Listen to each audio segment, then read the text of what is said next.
Everyone, welcome in the class. So this is class second of Vedic period in which we will discuss about the later Vedic period. So ये हमारी class second है वैदिक period की, जिसमें हम discuss करेंगे उत्तर वैदिक काल. हमारी जो फर्स्ट क्लास थी उसमें हमने डिस्कस किया कि जो 1500 BC है उसमें जो आर्यंस हैं उनका अराइवल हुआ भारत में, और उन्होंने ही वैदिक सभ्यता है, वैदिक सिविलाइजेशन है, उसको विकसित किया. और उसके बाद जो वैदिक पीरियड है उसको 2 पार्ट्स में डिवाइड किया गया. फर्स्ट आता है हमारा अर्ली वैदिक पीरियड, जिसमें हमारा जो सबसे प्राचीनतम जो वेद है उसकी रचना हुई, जो कि हमारा ऋग्वेद. सेकंड पीरियड आता है हमारा लेटर वैदिक पीरियड, उत्तर वैदिक काल. आज का जो हमारा क्लास है उसमें हम डिस्कस करेंगे जो लेटर वैदिक पीरियड है उसको. अब जो लेटर वैदिक पीरियड है उसके जो टाइम पीरियड है वो है 1000 BC टू 600 BC. मीन्स जो उत्तर वैदिक काल है वो कम से कम 400 साल तक चला. और उस काल के अंदर कुछ जो चेंजेस है, जो बदलाव हैं, कुछ विकास हैं वो हुए, चाहे वो सोशल हो, इकोनॉमिक हो या रिलीजियस हो. अब जो ये लेटर वैदिक पीरियड है इसमें जो संहिताज हैं हमारे सामवेद, यजुर्वेद, अथर्ववेद है, इनकी जो रचना है वो हुई. और इनके साथ साथ ही जो ब्रह्मांस है, आरण्यकास हैं, उपनिषद है, इनको भी कंपोज किया गया, इनकी भी रचना की गई. अब जो लेटर वैदिक पीरियड है इसको PGW आयरन फेज भी कहा जाता है. अब जो पेंटेड ग्रे वेयर है ये एक टाइप की पोट्री है जिसमें जो ब्लैक कलर की जो पोट्री है वो बनाई जाती है. अब ये लेटर वैदिक पीरियड है, इसमें जो आयरन है उसका भी जो यूज़ है वो ज़्यादा किया गया, चाहे वो एग्रीकल्चर टूल्स हों वो आयरन से बनाए गए.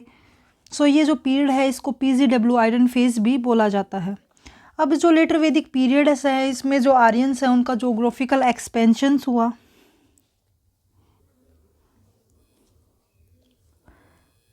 Aryans moved into eastward and southward areas.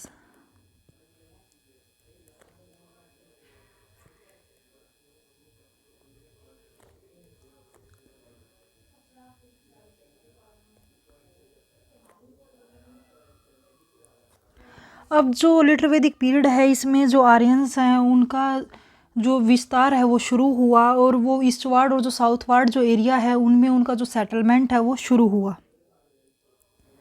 अब इस काल के जो हमें साहित्य है, जो लिटरेचर है, वो हमें रेफरेंस देती है, इंफॉर्मेशन देती है about the Arabian Sea. Literature of this period give us reference about the Arabian Sea.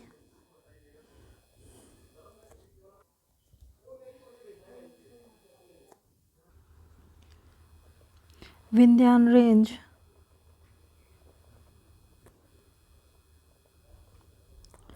and northern plains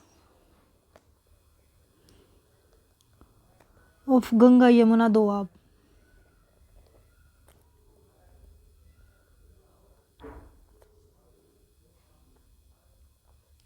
जो लेटर वैदिक पीरियड का जो लिटरेचर, जो साहित्य है वो हमें अरब सागर, विंध्याचल पर्वत श्रृंखला और जो उत्तरी जो मैदान है उसका जो गंगा यमुना दोआब का जो क्षेत्र है उसके बारे में जो रेफरेंस है वो देता है. Study of the literature of this period reveals that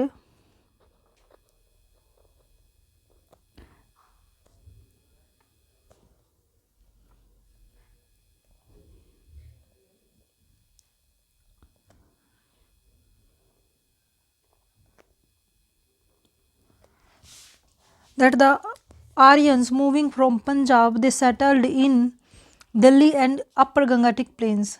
That moving from Punjab,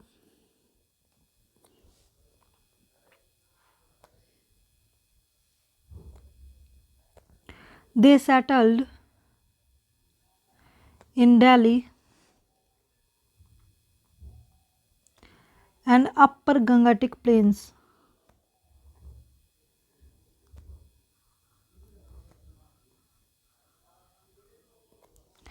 अब जो ऋग्वेदिक पीरियड में जो आर्यंस थे वो उनका जो सेटलमेंट था वो था सब सिंधु जो रीजन है, जिसमें जो पंजाब है, वेस्टर्न यूपी है वो आता है. वहाँ से भी वो जो लेटर वैदिक पीरियड है वहाँ से उनका जो सेटलमेंट है वो दिल्ली अपर गंगटिक जो प्लेन्स हैं वहाँ पर शुरू हुआ. और वहाँ से ही they moving eastward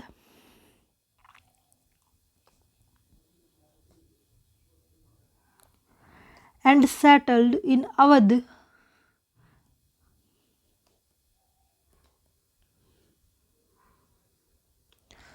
and they moving further east and they entered into Bihar.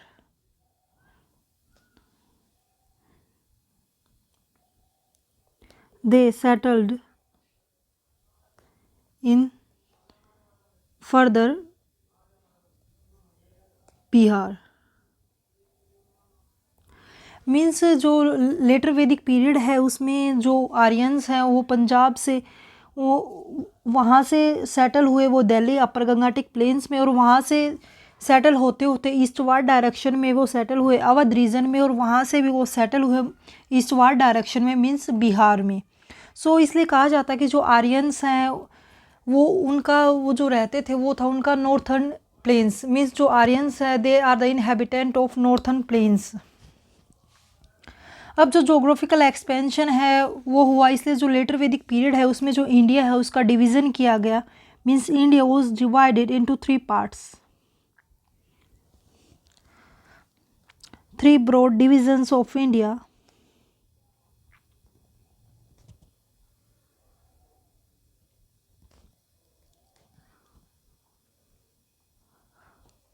India.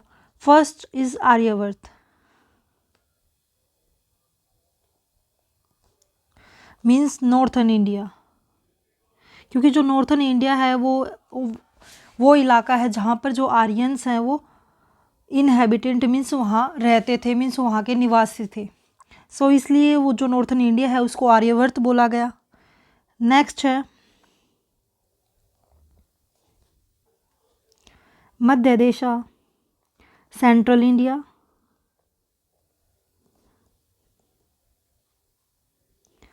And the third and the last one is Dakshin Path.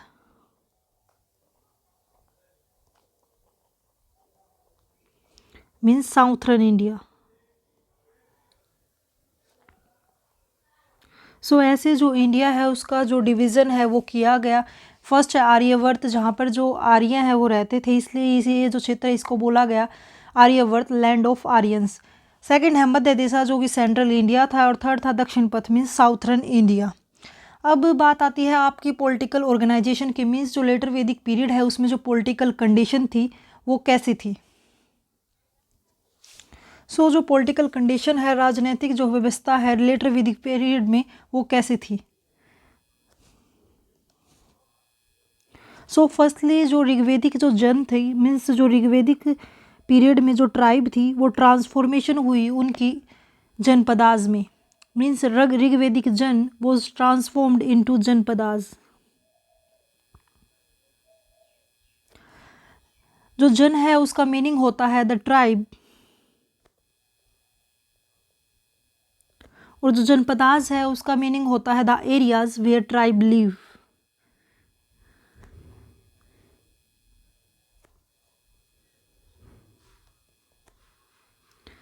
सो जो जनपदाज है वो ट्रांसफॉर्म हुई. अब सेकंड आता है जो कि जो ऋग्वेदिक पीरियड में जो राजन्यास थे,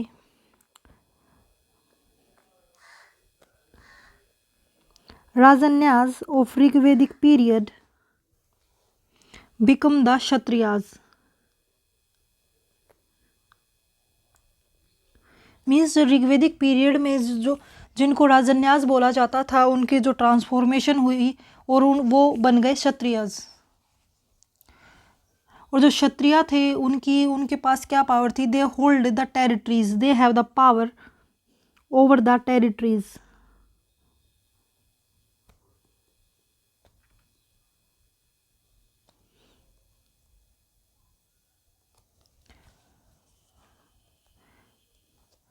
थर्ड है आपकी जो सोसाइटी है लेटर वैदिक पीरियड में वो डिफ्रेंशिएट हो गई. मीन्स उसका डिवीज़न हो गया वर्ण में. Society become differentiated into वर्णाज.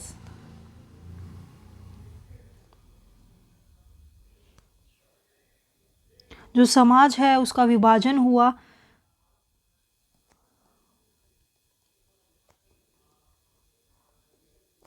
और जो वर्णाज थे वो जो वर्ण है वो कैसे डिवाइड किए गए, on the basis of profession.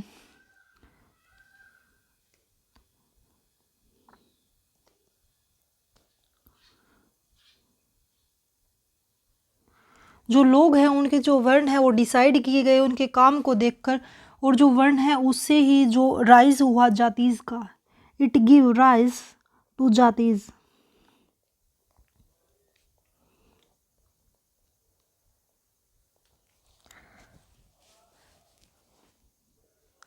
The nature of kingship was transformed and rituals like Rajaswa assumed significance.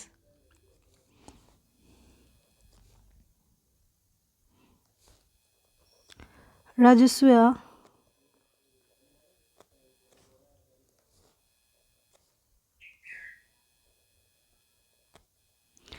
assumed significance means जो किंगशिप का जो नेचर था वो चेंज हुआ, और जो रॉयल कोरोनेशन है मीन्स जो राजपोशी है उसकी जो इम्पोर्टेंस है वो ज़्यादा थी, मीन्स रॉयल कोरोनेशन।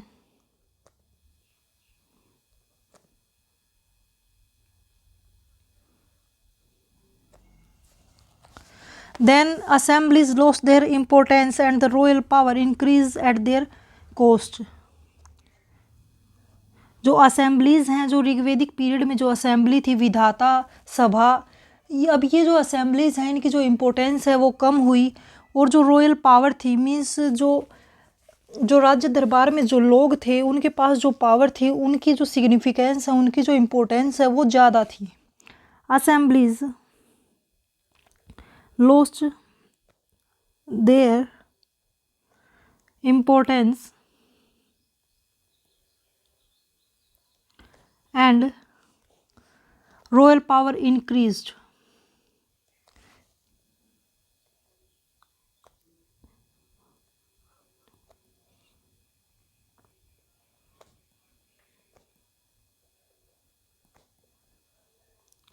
अब जो ऋग्वेदिक पीरियड की जो सभाएं थी, 4 सभाएं थी, उनकी जगह किसने ले ली? रॉयल पावर ने।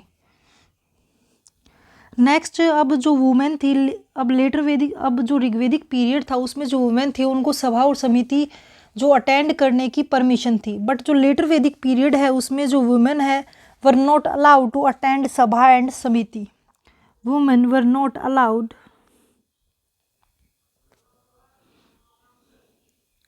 To attend sabha and samiti which was now dominated by nobles and Brahmins.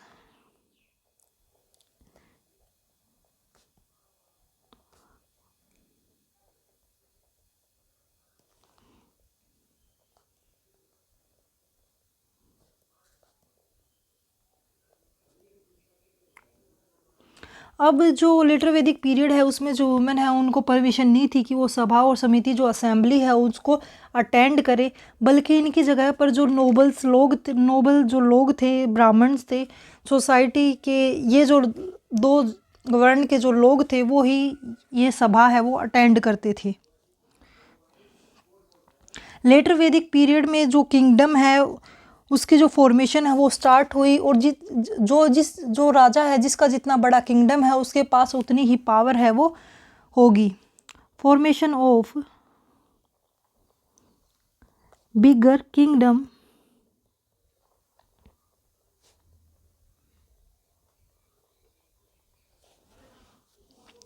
Made king powerful.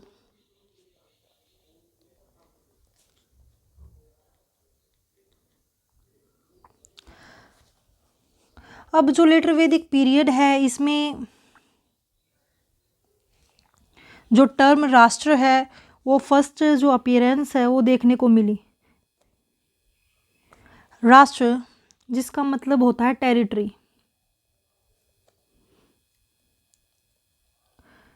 राष्ट्र was the term which come in the appearance in this period, first appeared in this period.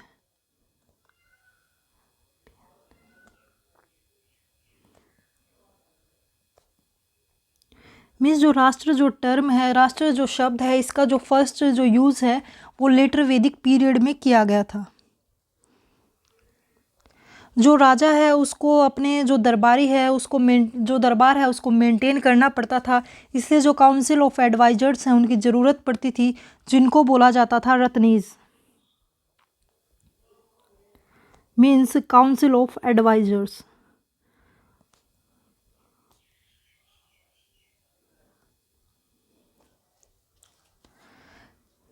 Next आता है next आता है आपका later Vedic economy. Means जो later Vedic period है उसमें जो अर्थव्यवस्था है वो कैसी थी। लेटर वैदिक पीरियड में जो इकोनॉमी थी उसमें जो ट्रांसफॉर्मेशन है हुआ from pastoralism to agriculture. Means इस पीरियड में जो एग्रीकल्चर है, जो कृषि है, उसकी जो इम्पोर्टेंस है वो ज़्यादा थी। Transformation from pastoralism to agriculture.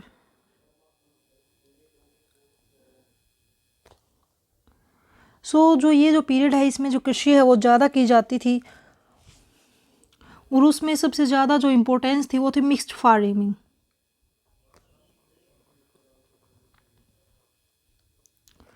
Means जो लोग हैं, जो वैदिक सिविलाइजेशन के जो लोग हैं वो कल्टीवेशन भी करते थे और साथ में हार्डिंग भी करते थे। Mixed farming consist of cultivation plus Hardinge.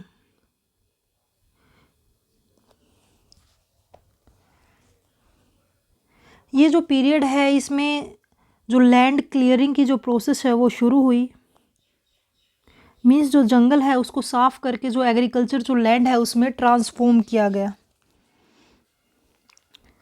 Sugar cane was also known in this period.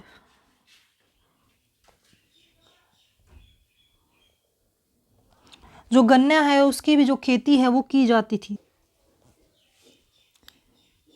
अब जो गृहपति है मीन्स जो हेड है फैमिली का is the de facto owner of the land.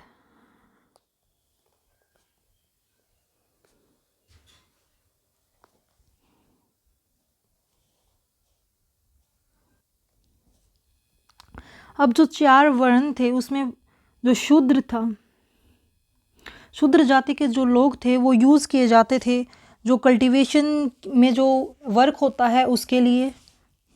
Shudras and the slaves were used to cultivation.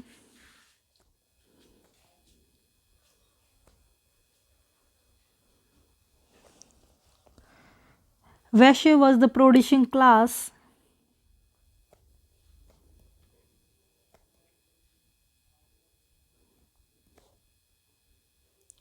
जो वैश्य वर्ण के जो लोग थे वो प्रोड्यूसिंग, जो खेती में जो प्रोड्यूसिंग जो क्लास है वो मानी जाती है।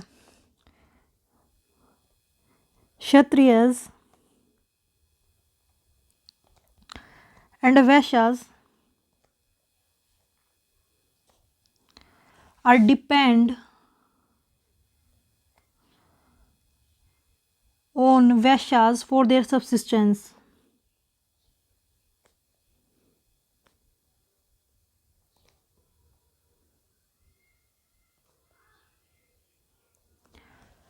मीन्स जो शूद्र है वो कल्टीवेशन का जो वर्क है उसके लिए यूज़ किया जाता है। जो वैश्य थे वो प्रोड्यूसिंग क्लास थी। मीन्स जो ज़्यादातर जो एग्रीकल्चर है उसमें जो प्रोड्यूसिंग जो प्रोड्यूस करती थी वो जो वर्ण था उसको बोला जाता था वैश्य। अब जो क्षत्रिय है जिसको राजन्यास बोला जाता है और जो वैश्य हैं वो डिपेंड थे वैश्यास के ऊपर अपने जीवन व्यापन के लिए। ये जो पीरियड है इसमें जो आयरन है वो नॉन था, इसलिए जो क्राफ्ट है वो डेवलप हुई with the coming of Aryan. Craft developed iron. जो क्राफ्ट है वो डेवलप हुई with the help of iron. Manufacture of gold, manufacture of glass was also see in this period. Means जो ग्लास है उसका भी जो मैन्युफैक्चर है वो भी हमें देखने को मिलता है। नेक्स्ट आता है सोशल लाइफ की। जो लेटर वैदिक पीरियड है उसमें जो सोशल लाइफ है वो कैसी थी।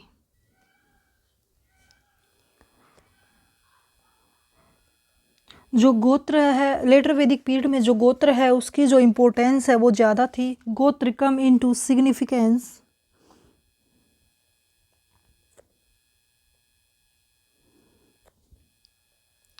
और जो मैरिज थी कपल्स के बीच में, उस यदि वो सेम गोत्र से बिलोंग करते हैं तो मैरिज अलाउ नहीं थी। Means marriage between couples belonging to same गोत्र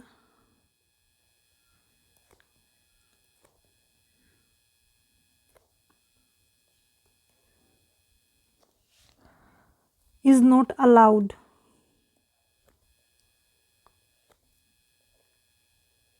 लेटर वैदिक पीरियड है, उसमें जो 4 स्टेजेस ऑफ लाइफ हैं वो भी डिस्कस की गई हैं। 4 स्टेजेस और आश्रमास of life is also discussed in later Vedic period, जिसमें फर्स्ट जो स्टेज है वो आती है ब्रह्मचर्य।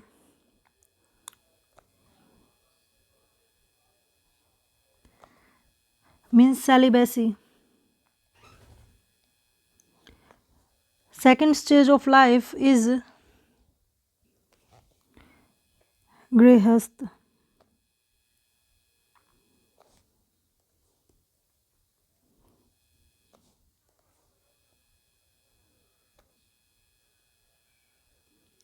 Means household. Third stage of life is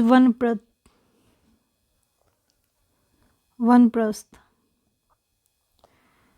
means partial retirement from household and residing in forest.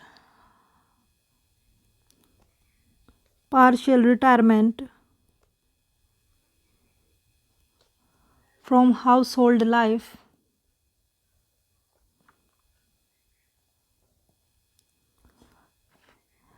and residing in forest.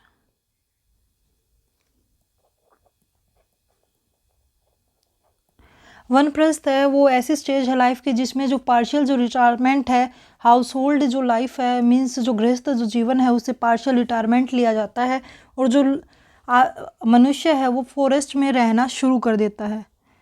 जो लास्ट स्टेज आती है वो है हमारी संन्यास। Complete retirement from house hold.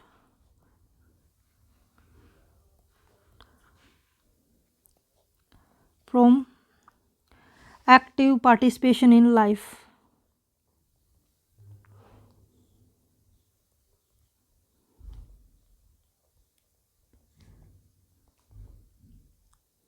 संन्यास है वो लास्ट स्टेज है लाइफ के जिसमें जो मनुष्य है वो कंप्लीट रिटायरमेंट ले लेता है एक्टिव पार्टिसिपेशन से और जो स्पिरिचुअल जो थिंग्स है उसमें ज़्यादा जो पार्टिसिपेशन है वो करना शुरू कर देता है। नेक्स्ट आती है जो मैरिज है, जो लेटर वैदिक पीरियड है उसमें जो मैरिज है उसकी क्या इम्पोर्टेंस थी। अब जो मैरिज है वो जो वर्ण सिस्टम है उसके बेस पे की जाती थी। Marriage was based on the varna system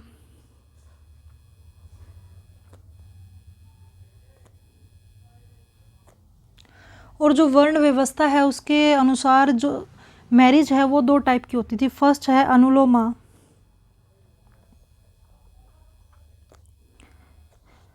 If a man do his marriage below his varn, this is anuloma, means marriage of a man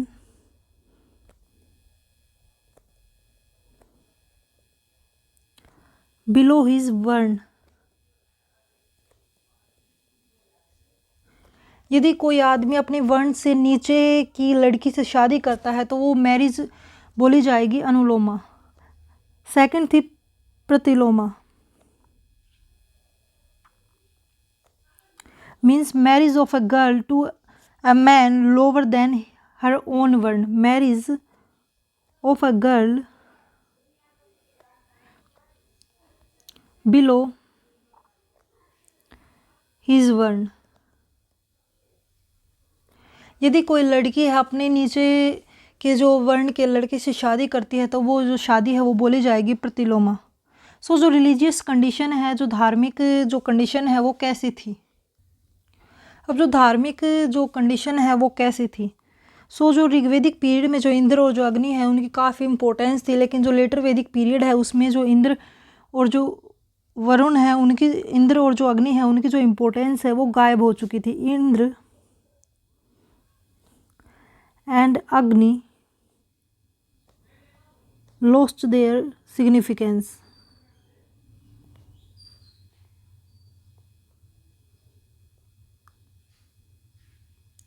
means जो ऋग्वेदिक जो डाइटीज थी, ऋग्वेदिक टाइम के जो देव और देवताएं हैं उनकी जो इम्पोर्टेंस है वो कम हो चुकी थी, और उनकी जगह पे जो डाइटीज हैं लाइक प्रजापति जिनको क्रिएटर माना जाता है,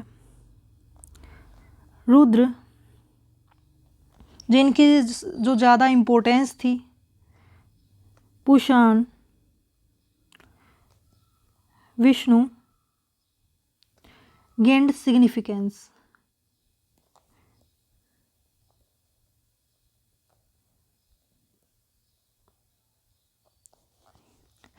अब जो लेटर वैदिक पीरियड है उसमें जो यज्ञ है और उससे रिलेटेड जो भी परंपराएं हैं वो ज़्यादा इम्पोर्टेंस में लाई जाती थी।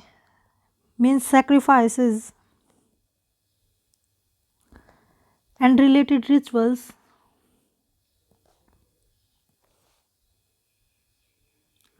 Become elaborate. मीन्स इनका जो विस्तार है वो ज़्यादा हुआ।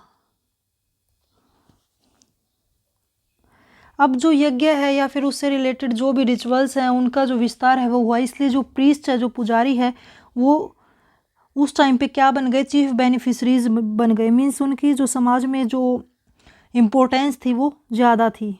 Priest become chief beneficiaries.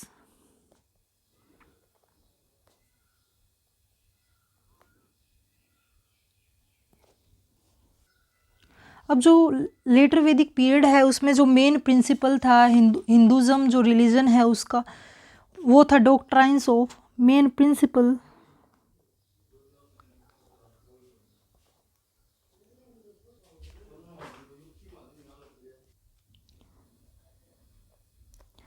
जो मेन प्रिंसिपल्स थे हिंदुज़म जो रिलीजन है उसके, वो थे सिद्धांत, द डॉक्ट्राइन्स ऑफ कर्मा,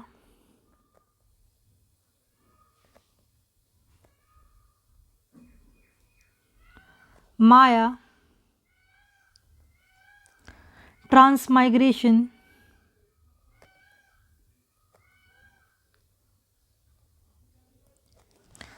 मुक्ति and soul.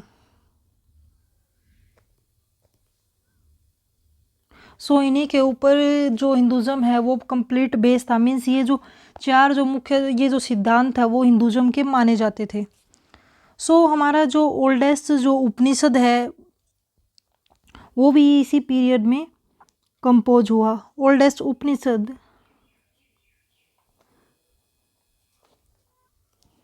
बृहद्रंका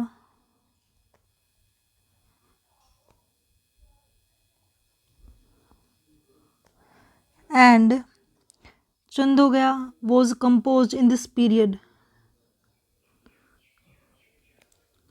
were composed in later Vedic period। सो ये थे हमारे लेटर वैदिक पीरियड है, उसमें जो वैदिक सिविलाइजेशन है उसकी सोशल हो, इकोनॉमिक हो, जोग्राफिकल हो, कंडीशन कैसी थी। सो हमारी जो नेक्स्ट क्लास है उसमें हम जो वैदिक लिटरेचर है उसको डिस्कस करेंगे। मीन्स हमारे जो चार वेद हैं, ऋग्वेद है, यजुर्वेद है, सामवेद है, अथर्ववेद है, और जो हमारे उपनिषद है और ब्राह्मण्स है उनको हम डिस्कस करेंगे। So thank you very much and I hope you will understand very well. And यदि आपके जो भी डाउट हैं वो इस जो क्लास है उसमें क्लियर हो जाए। Thank you very much and have a nice day.